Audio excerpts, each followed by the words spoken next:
Aujourd'hui, nous accueillons 100 personnes. Le port du masque est obligatoire en tout temps, même à votre classe. La distance de 2 mètres doit être respectée en tout temps. Le chant de l'Assemblée est interdit. Je vous invite à vous lever pour débuter la célébration.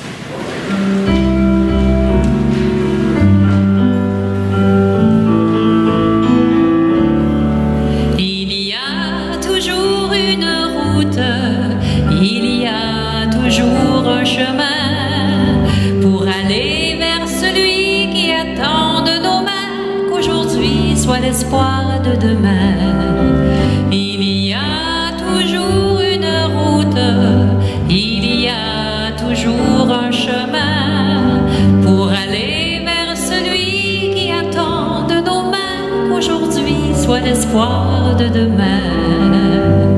Toutes ces mains qui restent à offrir, toutes ces voix à écouter, tous ces déserts qui pourraient refleurir et tous ces pains à partager.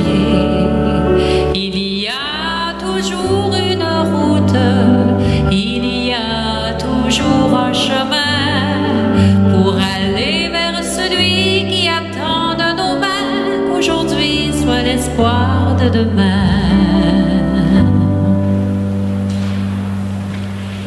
Nous sommes rassemblés au nom du Père et du Fils et du Saint-Esprit. Le Seigneur soit avec vous. Bonjour. Bienvenue à cette célébration. Bienvenue aussi aux gens qui prient avec nous via Internet aussi. Jésus, dans l'évangile d'aujourd'hui, se sert d'une parabole, d'une histoire. Il va parler d'une petite graine de moutarde qui devient une grande plante. Et qu'est-ce qu'il veut nous dire à travers ça? Si je prenais une image aujourd'hui, je dirais qu'un grand voyage, ça commence d'abord par un premier pas.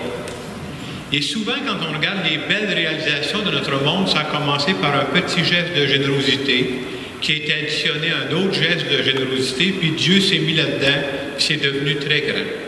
Autrement dit, on veut se faire dire que dans tout ce que nous faisons, que ce soit dans nos familles, au travail, peu importe où on est, c'est important de faire le premier pas, puis de faire confiance que Dieu nous accompagne là-dedans.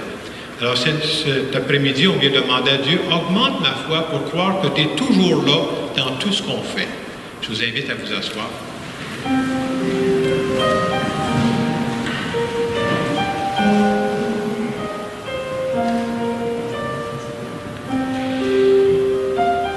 La parole de Dieu de la fin de semaine nous demande: est-ce que je crois que Dieu veut passer par ma petite personne pour faire de belles choses?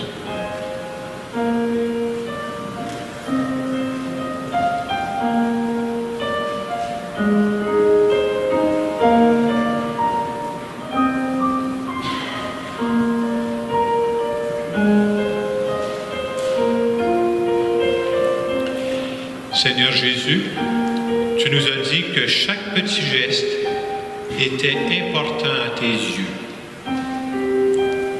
Pour toutes les fois où je pense que ma vie à moi n'est pas importante, je te demande pardon.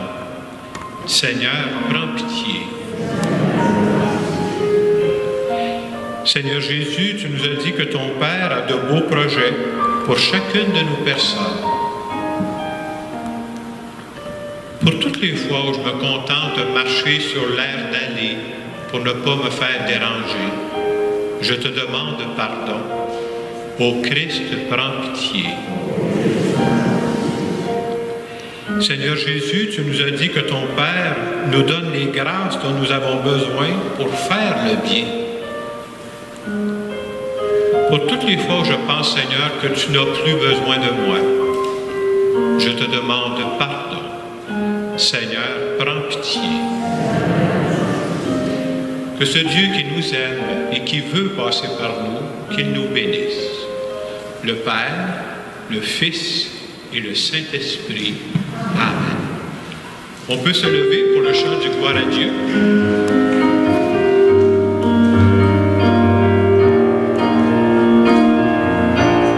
Gloire à Dieu au plus haut.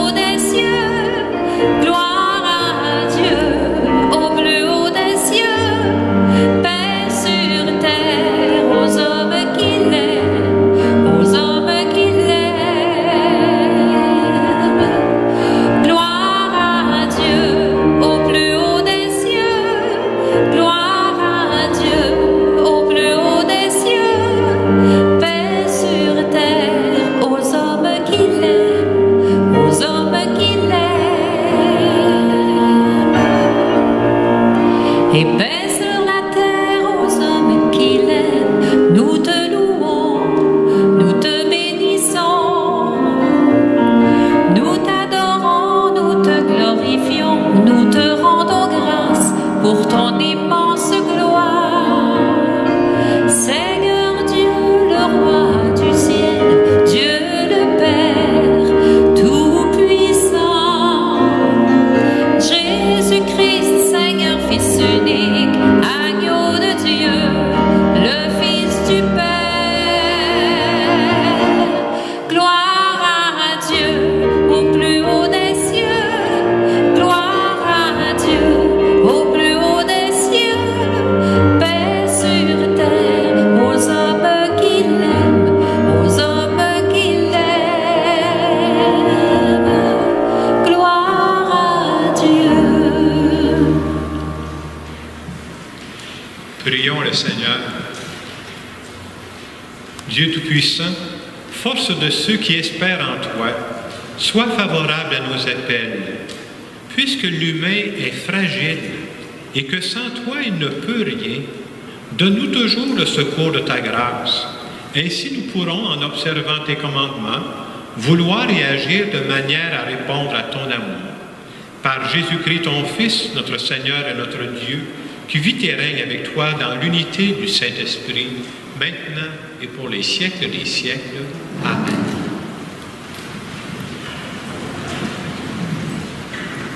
Lecture du livre du prophète Ézéchiel. Ainsi parle le Seigneur Dieu. À la cime du grand cèdre, je prendrai une tige. Au sommet de sa ramure, j'en cueillerai une toute jeune, et je la planterai moi-même sur une montagne très élevée. Sur la haute montagne d'Israël, je la planterai. Elle portera des rameaux et produira du fruit. Elle deviendra un cèdre magnifique. En dessous d'elle habiteront tous les passereaux et toutes sortes d'oiseaux. À l'ombre de ses branches, ils habiteront. Alors tous les arbres des champs sauront que je suis le Seigneur. Je renverse l'arbre élevé et relève l'arbre renversé. Je fais sécher l'arbre vert et reverdir l'arbre sec. Je suis le Seigneur, j'ai parlé et je le ferai. Parole du Seigneur. Il est bon, Seigneur, de te rendre grâce. Qu'il est bon de rendre grâce au Seigneur, de chanter pour ton nom, Dieu très haut, d'annoncer dès le matin ton amour, ta fidélité au long des nuits. Il est bon, Seigneur, de te rendre grâce. Le juste grandira comme un palmier. Il poussera comme un cèdre du Liban. Planté dans les parvis du Seigneur, il grandira dans la maison de notre Dieu. Il est bon, Seigneur, de te rendre grâce. Vieillissant, il fructifie encore. Il garde sa sève et sa verdeur pour annoncer le Seigneur est toi. Pas de ruse en Dieu, mon rocher. Il est bon, Seigneur, de te rendre grâce. De la deuxième lettre de Saint Paul apôtre aux Corinthiens. Nous gardons toujours confiance, tout en sachant que nous demeurons loin du Seigneur, tant que nous demeurons dans ce corps. En effet, nous cheminons dans la foi, non dans la claire vision. Oui, nous avons confiance et nous voudrions plutôt quitter la demeure de ce corps pour demeurer près du Seigneur. Mais de toute manière, que nous demeurions dans ce corps ou en dehors, notre ambition, c'est de plaire au Seigneur. Car il nous faudra tous apparaître à découvert devant le tribunal du Christ, pour que chacun soit rétribué selon ce qu'il a fait, soit en bien, soit en mal, pendant qu'il était dans son corps. Parole du Seigneur. On se lève pour l'acclamation.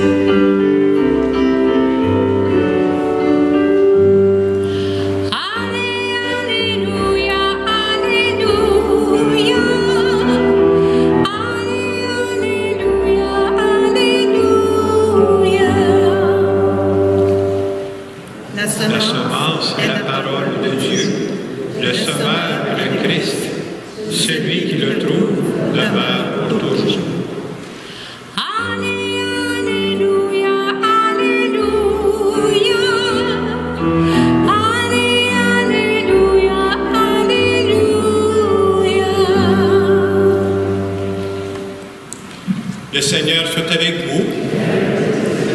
Évangile de Jésus-Christ selon saint Marc.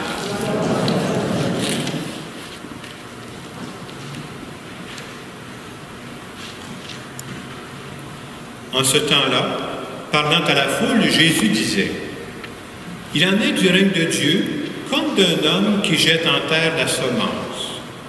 Nuit et jour, qu'il dorme ou qu'il se lève, la semence germe et grandit, il ne sait comment. D'elle-même, la terre produit d'abord l'herbe, puis l'épi, enfin du blé plein l'épi. Et dès que le blé est mûr, il y met la faucille, puisque le temps de la moisson est arrivé. » Il disait encore, « À quoi allons-nous comparer le règne de Dieu? Par quelle parabole pouvons-nous le représenter? Il est comme une graine de moutarde. Quand on la sème en terre, elle est la plus petite de toutes les semences. Mais quand on l'a semée, elle grandit et dépasse toutes les plantes potagères, et elle étend de longues branches, si bien que les oiseaux du ciel peuvent faire leur nid à son ombre. » Par de nombreuses paraboles semblables, Jésus leur annonçait la parole, dans la mesure où ils étaient capables de l'entendre. Il ne leur disait rien sans parabole, mais il expliquait tout à ses disciples en particulier. Acclamons la parole de Dieu.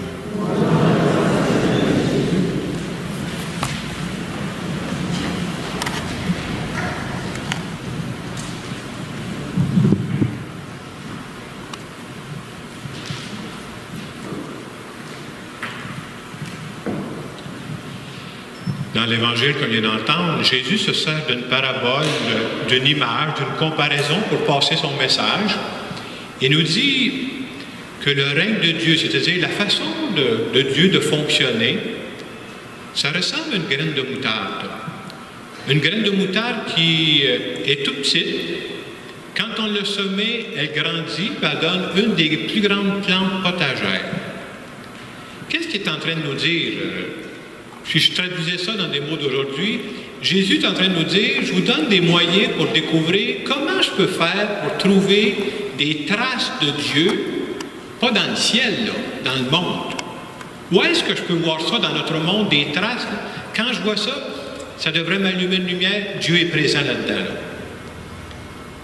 Une des façons, parce que Dieu est présent de bien des façons, là, Dieu est présent quand on peut voir un projet qui commence tout petit et qui devient grand.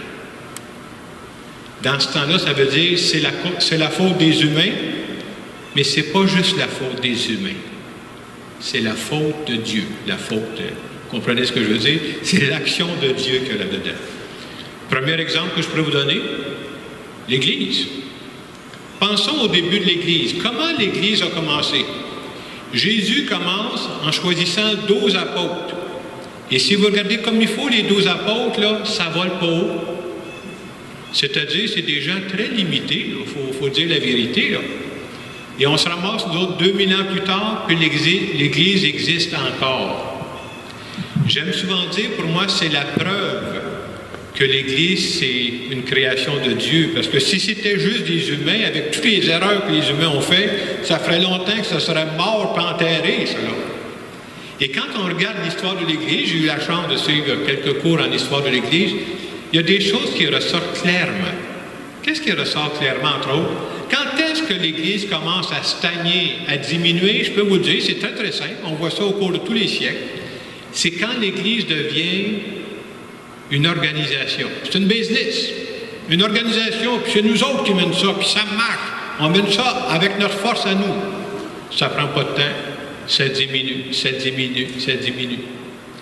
Au cours des siècles, ce qu'on peut voir aussi, puis l'Église est devenue très, très basse à certains moments, puis ça varie d'un pays à l'autre. Qu'est-ce qui fait qu'on peut voir à certains moments, là, la vie reprend? C'est-tu parce qu'il y a des gens plus brillants? Non, c'est pas ça, pas tout. Qu'est-ce qui fait que la vie reprend dans l'Église à certains moments? C'est que les gens font de plus en plus confiance à Dieu. Ils ont confiance que Dieu les accompagne, que l'Esprit Saint est à l'œuvre. Et peut-être qu'on est en train de vivre ça, nous autres aussi, hein, de se recentrer sur dire, arrêtons de compter juste sur notre force à nous, notre organisation. C'est pas ça qui est important. Dieu veut agir à travers nous autres. Et pour ne pas flotter dans les nuages, j'ai pensé de vous donner des exemples concrets de ça. J'ai pensé vous donner l'exemple d'un projet qui a commencé tout petit, comme une graine de moutarde, si je peux dire, qui est devenu très grand. Et c'est un signe, pour moi, c'est clair, c'est un signe que Dieu a agi à travers ça. Alors, le premier exemple que je vous donne, c'est celui-ci. Il y a 50 ans, vous savez, la semence, ça prend du temps à lever, des fois, il faut donner la chance que ça pousse, cette affaire-là. Alors, il y a 50 ans, il y a un prêtre à Montréal qui s'appelle le père Guy Laforte. Lui, ce qu'il a fait, il connaissait une maison, je ne sais pas comment il avait eu cette maison-là, puis il l'a renippée, il l'a retapée, il l'a rénovée, puis il a décidé de commencer à accueillir 12 robineux dans cette maison-là. Déjà, c'était pas mal qu'il fasse ça. Mais en même temps, non seulement il voulait les accueillir, mais il ne voulait pas les laisser comme ils étaient là. Alors, il était en contact avec des gens qui avaient une ferme. Il dit, je vais les envoyer de temps en temps se faire des sirop à la ferme, ils vont apprendre à travailler. Parce que si je les laisse à la maison, il n'y arrivera rien de bon avec ça. Et ça a obligé ces hommes-là à sortir un peu de leur zone de confort pour qu'ils puissent progresser. Je vous compte ça pour dire, au début, ça a commencé gros comme une graine de moutarde. Mais ce petit projet-là, puis lui, il a bien pu garder sa maison pour faire un shack, il ne faut pas pour aller pour ses vacances. Non, non, non. Il voulait accueillir des robineux. Et cette petite œuvre-là qui a commencé comme une graine de moutarde, c'est devenu aujourd'hui ce qu'on appelle la Maison du Père à Montréal. C'est comme ça que ça a commencé. Et aujourd'hui, la Maison du Père, qu'est-ce que ça donne? Bien, aujourd'hui, la Maison du Père, savez-vous combien d'hommes les accueillent chaque jour? Chaque jour, la Maison du Père accueille aujourd'hui 400 hommes. Puis aujourd'hui, moi-même, j'ai été surpris, puis j'ai été fouillé sur Internet pour trouver mes informations, pas vous dire n'importe quoi. Il y a 100 employés qui travaillent pour la Maison du Père. Voyons donc, qu'est-ce qui se passe là? Beaucoup de gens au domaine de la santé. Parce que le rôle de la Maison du Père, c'est pas juste de dire, vous allez coucher ici, puis on va vous nourrir, c'est pas ça. On veut que tu repartes pour que tu fasses ton chemin dans la vie. Fait qu'ils engagent des gens dans le domaine de la santé, des psychologues, pour les aider à repartir. Ils ont même une équipe de 200 bénévoles. Tout ça pour vous dire que je pense que ce petit geste-là que le bon père a fait il y a 50 ans, c'est devenu quelque chose qui est grand comme un grand arbre. Et quand je vois des choses comme ça, moi je me dis, là, je suis sûr que ça c'est un signe, j'ai rien contre le bon père, là, mais c'est pas juste la faute du bon père. C'est Dieu qui a travaillé avec ça, c'est Dieu qui a suscité de la générosité et qui en suscite encore aujourd'hui. Dieu passe par nos petites personnes pour faire de grandes choses. C'est ça le message que Jésus veut nous livrer dans l'Évangile d'aujourd'hui. Et quelqu'un pourrait dire ici, bien moi, Jacques, je ne partirai jamais ça. J'essaie de penser à quelque chose que vous avez vécu, vous autres aussi, qui a commencé petit pour la plupart d'entre vous, puis c'est devenu grand. Bien, la plupart d'entre vous, vous avez fondé une famille. Vous savez comment ça commence une famille? Moi, je n'ai jamais fondé, je vais vous expliquer ça, comment ça commence. Ça commence par deux tourtereaux qui tombent en amour puis ont de la brume dans leurs lunettes. Un peu comme aujourd'hui, de temps en temps, vous avez de la brume dans vos lunettes. Là. Au début, là, ces deux personnes-là qui tombent en amour, là, il y a juste ça qui existe. Le reste, ils s'en foutent comme dans 40. La planète pourrait arrêter de tourner quand tu es en amour, pourvu que tu as ton amoureux, ton amoureuse à côté de toi. Le reste, c'est pas important, pas en tout. Ça a commencé comme ça. Le feu a pris au début. Là. Puis à un moment donné, ces deux tourtereaux-là décident de fonder une famille. Puis là, tu commences ça, puis tu te ramasses plusieurs années plus tard, tu te ramasses avec une grande famille. Ça veut dire quoi? Plusieurs années plus tard, tu te ramasses avec des enfants. Pas juste des enfants, là. Tu te ramasses avec les conjoints de tes enfants, là. Tu te ramasses avec des petits-enfants. Tu te ramasses pas juste avec des petits-enfants, là. Tu te ramasses avec les conjoints de tes petits-enfants. Puis dans certains cas, c'est peut-être arrivé pour vous, il y en a qui se ramassent avec des arrière-petits-enfants. Mais au début, où est-ce que ça a commencé, cette affaire-là? Ça a commencé tout simplement dans deux petits cœurs. Deux petits cœurs qui étaient, je ne veux pas insulter personne, un peu innocents au début. C'est la même chose quand tu es prêtre, tu es innocent au début, peut-être longtemps après aussi. En tout cas, tu es innocent pendant une secousse. Et ces familles-là, ça dépend de qui? Ça dépend de vous. Est-ce que ça dépend seulement de vous? Je ne veux pas vous insulter, mais c'est non. Ça dépend aussi de Dieu. Il y a bien des choses, là, si je vous avais questionné quand vous avez fondé votre famille, là, puis je vous questionnais aujourd'hui, je dirais, hey, c'est pas ça que j'avais pensé. il y a une partie qu'on ne contrôle pas. Est-ce qu'on fait confiance à la vie? Est-ce que je fais confiance au Dieu de la vie? Moi, quand j'entends Jésus conter la parabole de la petite graine de moutarde qui devient un grand arbre, qu'est-ce qu'il est en train de nous dire? Commencez donc par ce que vous avez. Attendez pas la situation parfaite. Si un couple voulait fonder sa famille, on va attendre d'avoir une maison payée, d'avoir nos autos payées, et vous allez attendre longtemps probablement. À un moment donné, il faut risquer la vie, c'est ça. Attendez pas la situation parfaite. Quand Dieu suscite dans notre cœur, et moi je pense que c'est Dieu qui suscite dans notre cœur des beaux projets, des fois c'est juste un petit geste qui va nous entraîner un autre, qui va nous entraîner un autre, qui va faire quelque chose de grand. Ayons le courage de faire le premier pas. Je ne suis pas en train de vous dire que par après, comme par magie, ça va se régler. Moi, je ne crois pas ça à la magie. Oui, il va falloir mettre des efforts. C'est hors de tout doute, sinon ce n'est pas un projet de Dieu. Oui, il va falloir y mettre du temps. Oui, il va falloir être patient. Ça ne se règle pas d'un coup sec, là. Mais nous autres, on croit que c'est même Dieu qui va nous donner la force d'être patient. C'est même Dieu, moi j'ajoute même ceci, que c'est Dieu qui va faire le gros de la job, pas nous autres. Mais il veut le faire avec nous autres, là. Mais le gros de la job, c'est lui qui a fait. Et ça nous rappelle que souvent, quand on a des inspirations comme ça, des bons gestes qu'on devrait penser, parfois on laisse faire. Pourquoi? Parce qu'on se laisse arrêter par des choses. Ah, moi je suis trop jeune.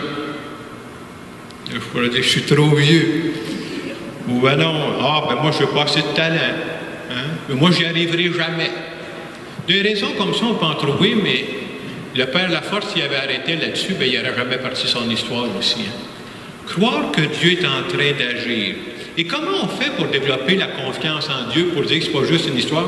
Il faut commencer à faire confiance dans des petites choses.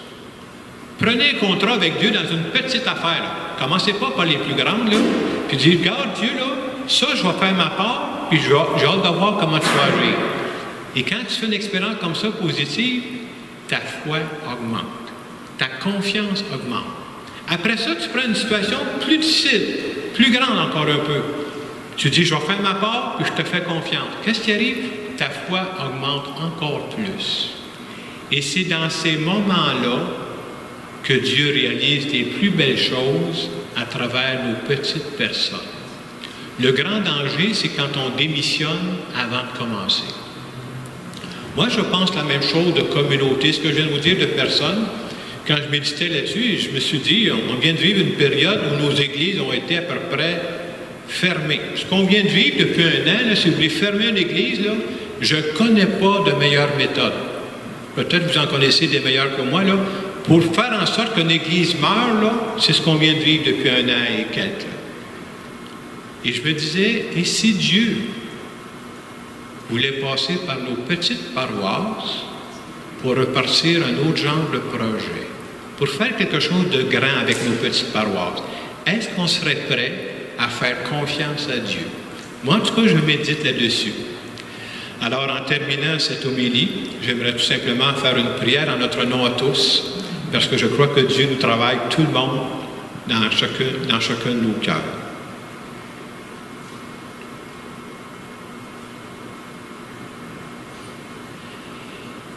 Seigneur Jésus, je voudrais d'abord te dire cet après-midi que te demander pardon pour toutes les fois où je démissionne avant de commencer.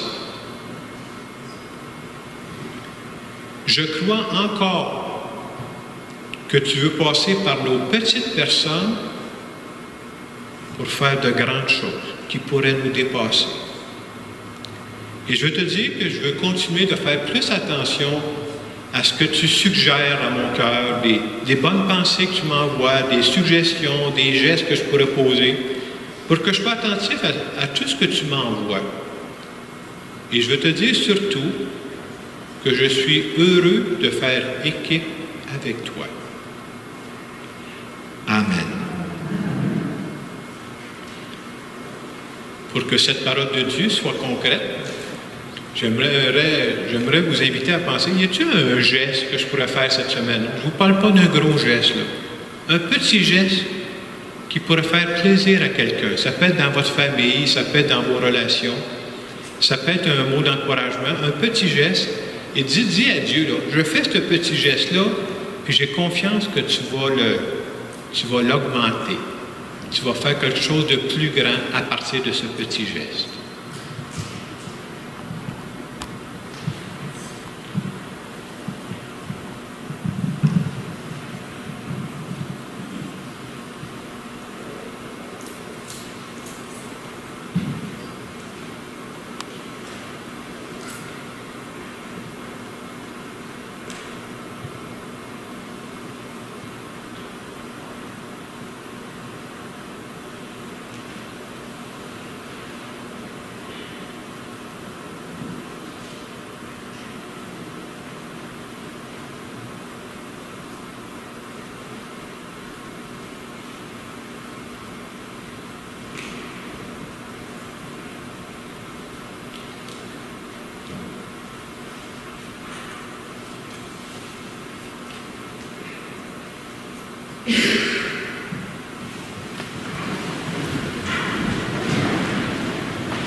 Nous voulons dire ensemble que nous croyons que Dieu veut passer par nous pour faire beaucoup de bien.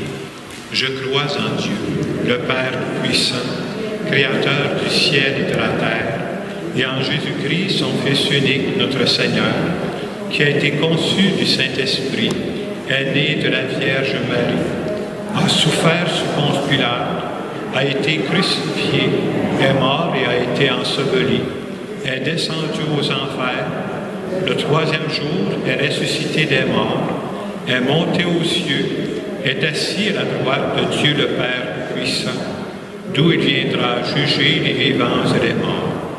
Je crois en l'Esprit Saint, à la Sainte Église catholique, à la communion des saints, à la rémission des péchés, à la résurrection de la chair, à la vie éternelle. Amen. Je vous invite à vous asseoir. Je veux présenter à Dieu des intentions de prière en notre nom à tous. Pourquoi on fait ça? Parce qu'on a confiance que Dieu agit à sa façon. Je voulais vous dire que cette semaine, on va rencontrer des groupes de parents, de jeunes qui se préparent à vivre le premier pardon, la première communion. Puis cette année, on veut changer complètement la façon de faire. On veut trouver une façon pour que les jeunes et les parents soient touchés. Parce que quand les parents ne sont pas touchés, il n'y a pas de suite dans nos démarches. Et je vous demanderai cet après-midi de prier à cette intention-là, de faire confiance que Dieu va agir à travers ça.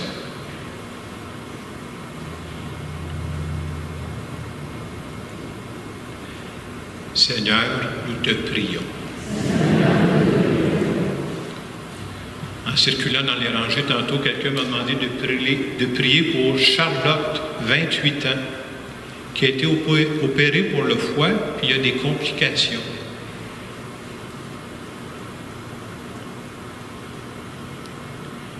Seigneur, nous te prions. Notre secrétaire à la paroisse, plusieurs la connaissent, s'appelle Lise Lafrenière. Vous savez que présentement, elle a des problèmes de santé, mais aujourd'hui, c'est une journée spéciale. Elle, avec son mari, André Lucie, ils fêtent aujourd'hui 50 ans de mariage. Ça n'arrive pas toutes les fins de semaine. Et je pense qu'on pourrait prier pour Lise et pour son mari, pour leur mariage, mais aussi pour la santé de Lise.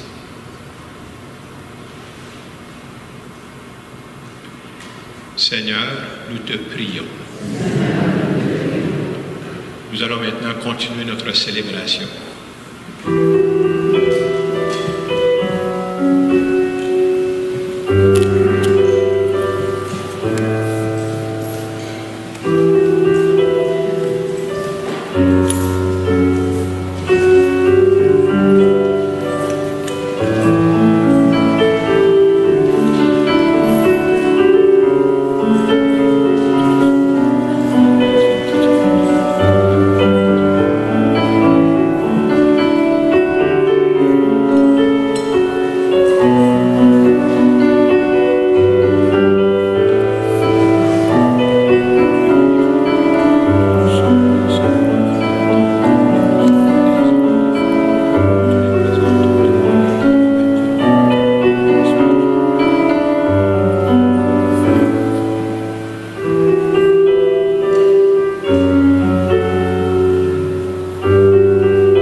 Prions ensemble au moment d'offrir le sacrifice de toute l'Église.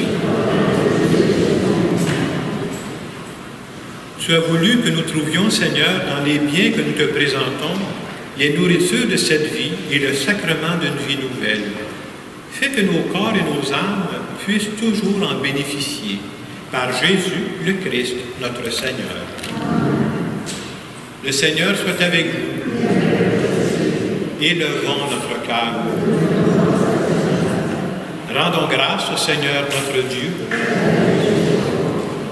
Vraiment, il est juste et bon de te rendre gloire, de t'offrir notre action de grâce toujours et en tout lieu, à toi, Père très saint, Dieu éternel et tout-puissant, par le Christ notre Seigneur. Dans le mystère de sa part, il a fait une œuvre merveilleuse, car nous étions esclaves de la mort et du péché, et nous sommes appelés à partager sa gloire. Nous portons désormais ces noms glorieux, nation sainte, peuple racheté, race choisie, sacerdoce royal. Nous pouvons annoncer au monde les merveilles que tu as accomplies, toi qui nous fais passer des ténèbres à ton admirable lumière. C'est pourquoi avec les anges et tous les saints, nous proclamons ta gloire en chantant d'une seule voix.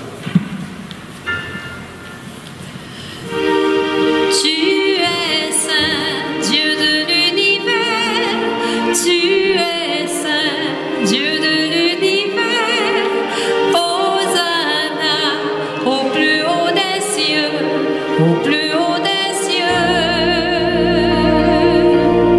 Tu es saint, Dieu de l'univers, tu es saint, Dieu de l'univers, Hosanna au plus haut des cieux, au plus haut des cieux. Le ciel et la terre sont remplis de ta gloire, de ta gloire. Béni soit celui qui vient dans le nom du Seigneur, du Seigneur.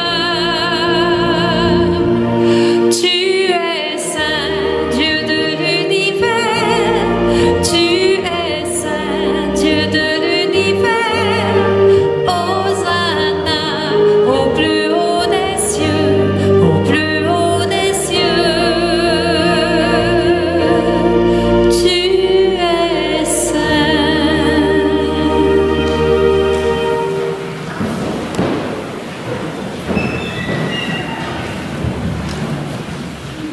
Toi qui es vraiment saint, toi qui es la source de toute sainteté, nous voici rassemblés devant toi.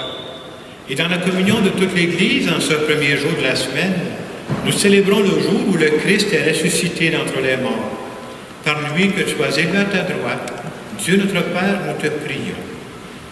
Sanctifie ces offrandes en répandant sur elles ton esprit.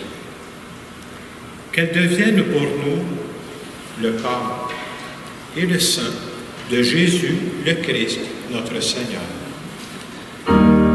Au milieu de ses amis, le Seigneur prit du pain, le bénit et le rompit en disant: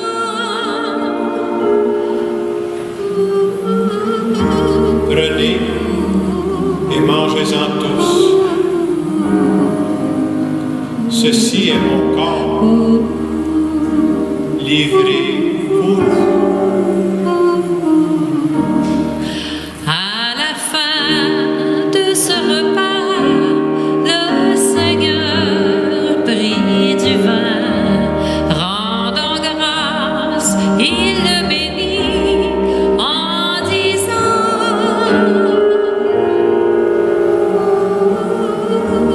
Prenez et buvez-en tous, car ceci est la coupe de mon sang, le sang de l'alliance nouvelle et éternelle, qui sera versé pour vous et pour la multitude en rémission des péchés. Vous ferez cela en mémoire de moi. Proclamons notre foi en Jésus vivant. Il est mort sur une croix librement.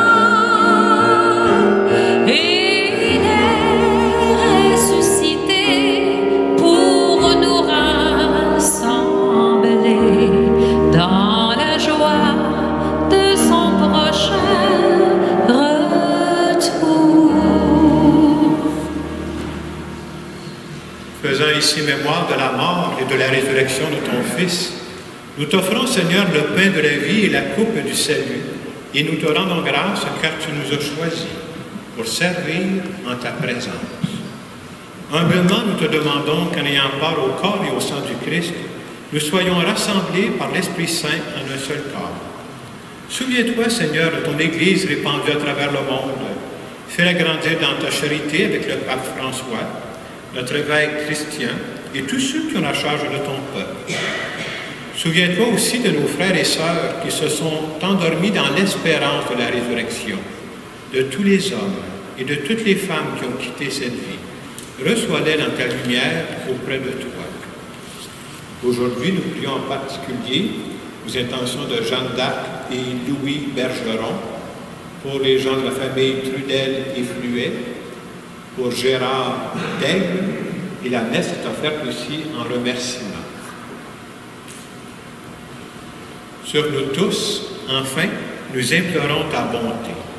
Permets qu'avec la Vierge Marie, la bienheureuse Mère de Dieu, avec les apôtres et les saints de tous les temps qui ont vécu dans ton amitié, nous ayons part à la vie éternelle et que nous chantions ta louange par Jésus-Christ, ton Fils bien-aimé.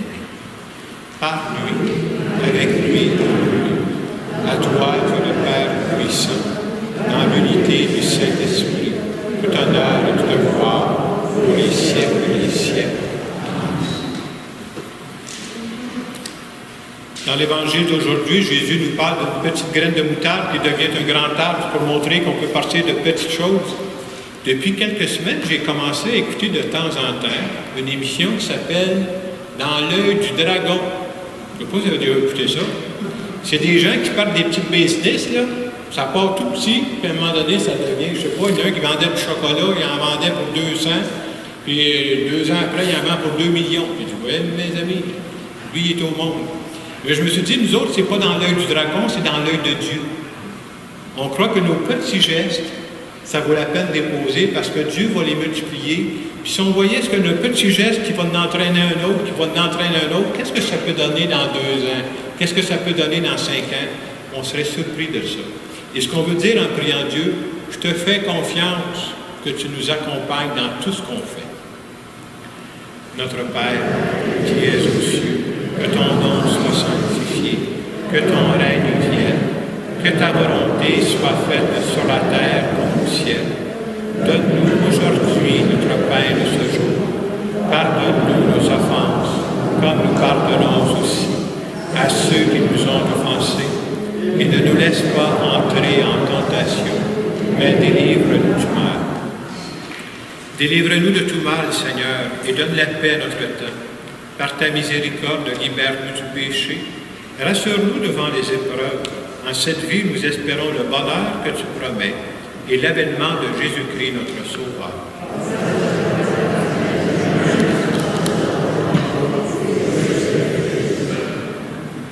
Seigneur Jésus-Christ, tu as dit à tes apôtres, « Je vous laisse la paix, je vous donne ma paix. Ne regarde pas vos péchés, mais la foi de ton Église. Pour que ta volonté s'accomplisse, donne-lui toujours cette paix et conduis-la vers l'unité parfaite, toi qui règnes pour les siècles des siècles. Amen. Que la paix du Seigneur soit toujours avec vous. »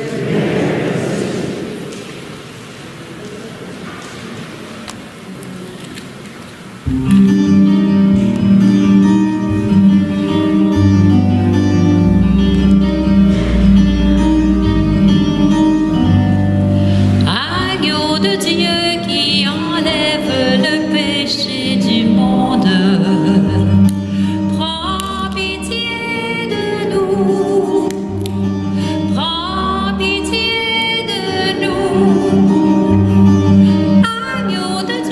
qui enlève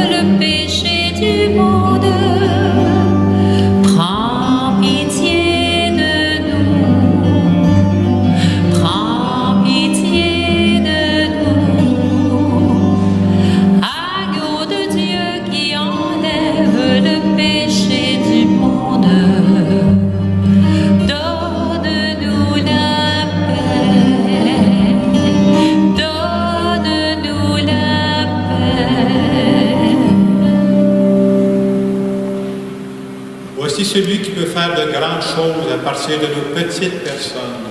Voici l'agneau de Dieu qui enlève le péché du monde. Seigneur, je ne suis pas digne de te recevoir, mais seulement la parole que je serai guéri. Le corps du Christ. Amen.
Je veux dire merci à Manon et François de nous avoir aidés à prier. Merci beaucoup.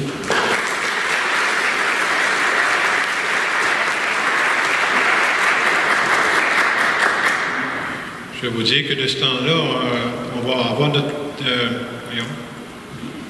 nos prions, notre commande de prions qui va recommencer le 11 juillet. Je sais qu'on manque quelques prions. Je vous demanderai que si c'est possible de ramener les prions en arrière parce que je vais en emmener, j'ai fait circuler d'une paroisse à l'autre. La semaine prochaine, je vais essayer de penser d'amener ceux de la Providence ici, qu'on en ait plus pour le samedi soir aussi. À partir du 11 juillet, notre nouvelle commande va commencer pour les prions. Au sujet des mesures sanitaires, ce que je vais vous dire, c'est que lundi de cette semaine, le 14 juin, la Montérégie, nous allons passer à la zone jaune.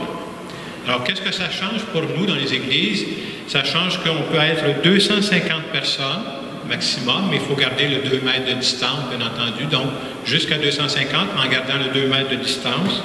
Ce que ça va changer aussi, c'est quand on vient à l'église, on porte notre masque en entrant, en sortant, mais quand on est à nos places, on peut enlever le masque. Ça veut dire qu'on pourra parler, qu'on pourra chanter, qu'on pourra recommencer à vivre finalement. Là. Je suis très content parce que pendant l'été, je ne sais pas si vous faites l'expérience, mais le masque, toute la célébration, ça ne fait pas partie de nos rêves. Et surtout, on pourra reprendre vie. Je le disais tantôt, on vient de passer une étape, là, je trouve ça beau, je suis content de vous revoir, parce qu'on vient de passer une étape, c'est pas évident. Hein? Avec tout ce qu'on a passé pendant 1 an et quelques, que nos églises puissent reprendre vie, moi je suis très content de ça. Il y a un petit peu de Dieu là-dedans, ça aussi. Alors je vous invite à vous lever.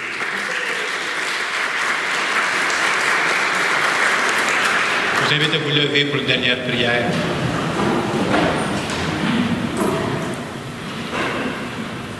Cette communion à tes mystères, Seigneur, préfigure l'union des fidèles en toi. Fais qu'elle serve à l'unité dans ton Église, par Jésus, le Christ, notre Seigneur. Prenons quelques secondes pour nous recueillir. Tu nous as rappelé aujourd'hui, Seigneur, que tu veux commencer par nos petits gestes. Et tu es capable de multiplier ça, de faire grandir ça. Merci de passer par nous et nous te demandons de nous bénir. Au nom du Père et du Fils et du Saint-Esprit. Allez dans la paix du Christ. Une bonne semaine.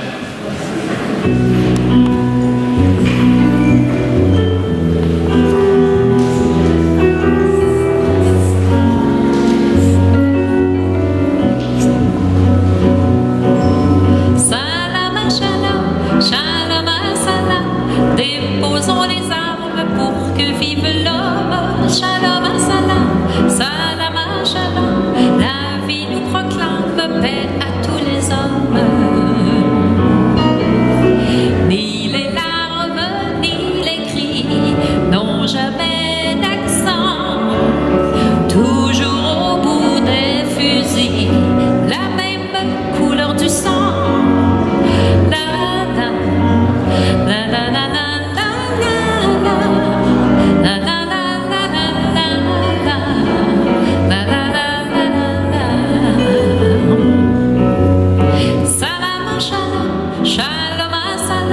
Déposons les armes pour que vive l'homme. Shalom, salam, shalom, salam. La vie nous proclame paix à tous les hommes. La nuit se met à rêver quand son firmament 2 étoiles pourraient briller, toutes 2 en même temps. La la la la la.